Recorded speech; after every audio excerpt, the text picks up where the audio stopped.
Big swords, small swords, and not exactly what I'd call a sword. We've seen them all in One Piece, but among the thousands of swords in the series, only 12 have ever reached the pinnacle and been declared as supreme grade. And I think I found them all. Now, only 4 of these swords have been named so far in the series, which is good, because it means we're already 33% of the way there, and all I've done is check on the wiki. But we don't discriminate on this channel, so we'll go through those swords anyway. First up, Yoru, the Black Blade, the first supreme grade sword seen in the series. Maybe, I don't fucking know. It's Mihawks' blade. What else is there to say? Anyone who watches One Piece probably knows this sword better than Zoro's. It's iconic, it's supreme grade, it's really difficult to say anything about that you don't already know, so we're just going to move on from that one. Murakumogiri, Whitebeard's mighty Naginata, and holy fuck, it's bigger than a house. This is one of the more interesting ones because it's the only established supreme grade weapon without an owner that most people know the location of. Still to this day, it's located on the grave of Whitebeard on an unnamed island in the New World which, at the very least, Shanks' crew, Whitebeard's crew, and seeming the Revolutionary Army know the location of. The only thing stopping someone from going and taking it is the fact that it's literally the size of a fucking house. Like, how many people are going to be able to use that? Come on. Next up, it's Ace. No, not that one. Yes, Gol D Rogers literally named his son after his fucking sword, one of the most powerful weapons in the world. This cutlass was Rogers from at least the time of the God Valley incident up until his death, but no one knows what happened to it since. Some people say the sword still wanders the seas to this day, searching for a worthy pirate to wield it. Those people are idiots though, because it's probably just been in a chest somewhere for the last 20 years. The final of the 4 supreme grade swords so far in the series is Shodai Kitetsu, which may sound somewhat familiar to some of you true One Piece fans out there. The reason for that is because it's a cursed blade from the Kitetsu series, which Sandai Kitetsu, one of the swords Zoro was given in Loguetown, was also a part of.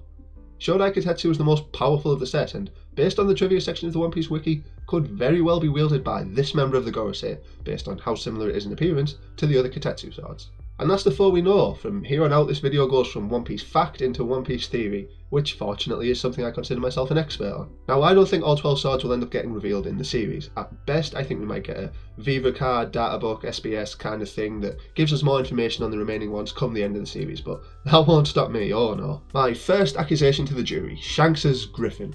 This sword was apparently able to stand toe-to-toe with Yoru back when Shanks and Mihawk used to fight, and it was also able to completely nullify an attack from a Kainu, meaning it can hold up against magma attacks that were destructive enough to turn Whitebeard into a donut. Accepting that Griffin is likely a supreme grade sword, however, sets somewhat of a precedent, because with that, Roger, Whitebeard, and Shanks would all have supreme grade swords. Blackbeard doesn't use a sword, and Big Mom's weapon is a homie, which rules it out. This means that every Yonko that uses an actual sword has a supreme grade sword. Or does it? Kaido's Kanabo Hasaikai, which hopefully I've pronounced right, could very well be a supreme grade blade, although it's not really a blade since it's literally a metal club with spikes on it. But that doesn't detract from the fact that it's an extremely strong weapon, being able to knock out extremely powerful opponents in one hit. Also, the fact that Kaido kept Hasaikai as his main weapon since the days he was part of Rock's crew could suggest that he was never able to find a more powerful weapon, because there isn't one. Hang on a minute, I did some foreshadowing there. That's right, Rock's Xebec. He had a sword for like one panel, and since he was apparently the strongest and most dangerous man alive and fought against Prime Garp and Roger, who was also wielding Ace, we could reasonably assume that he had a supreme grade sword. What happened to it? Who knows? It could very well be next to his body on God Valley, unless he didn't actually die, in which case. But that's a lot of pirates with swords. What about the Marines? I am confident that the Marines have at least one supreme grade sword. Who has that sword, however, that's a bit harder to say. I don't think Fujitora has one because I feel like it would have been mentioned in Dressrosa. It's definitely not with a Vice Admiral, and none of the other Admirals use swords. Or do they? We know next to nothing about 2 Marine Admirals, former Fleet Admiral Kong, who for some reason I don't think is a swordsman, and Admiral Greenbull. We know so little about Greenbull that I can't really give any justification of why he would have a supreme grade sword, but let's just call it a gut feeling. And at this point in my planning for this video, I started getting desperate. For more subscribers, click subscribe if you're enjoying the video. But yes, I was running out of ideas when suddenly 2 popped into my head at once.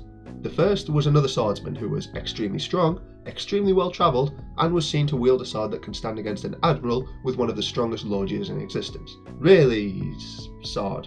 That one.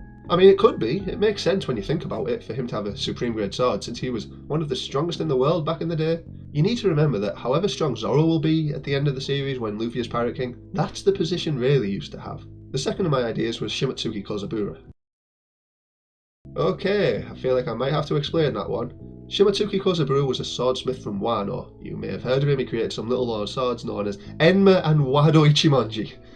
Then, 55 years ago, he left Wano and settled on a little island of the East Blue and founded Shimotsuki Village, where he had a son and a granddaughter, and holy shit, that's Zoro's village. So yes, in my estimation, this legendary swordsmith will have at some point crafted a supreme grade sword, which he probably keeps above his fireplace or something. The dude's like 80-year-olds now. The final two swords gave me a lot of trouble, and after hours of thought, the conclusion I came to was, I have no idea. Genuinely, absolutely nothing. The best I got was maybe Ima has a supreme grade sword, since he clearly has access to the deepest secrets available to the world government, but maybe he doesn't even use it. Maybe he just likes to have one because it prevents someone else from having one. And even then, that still leaves one, which I mean, maybe Buggy has it?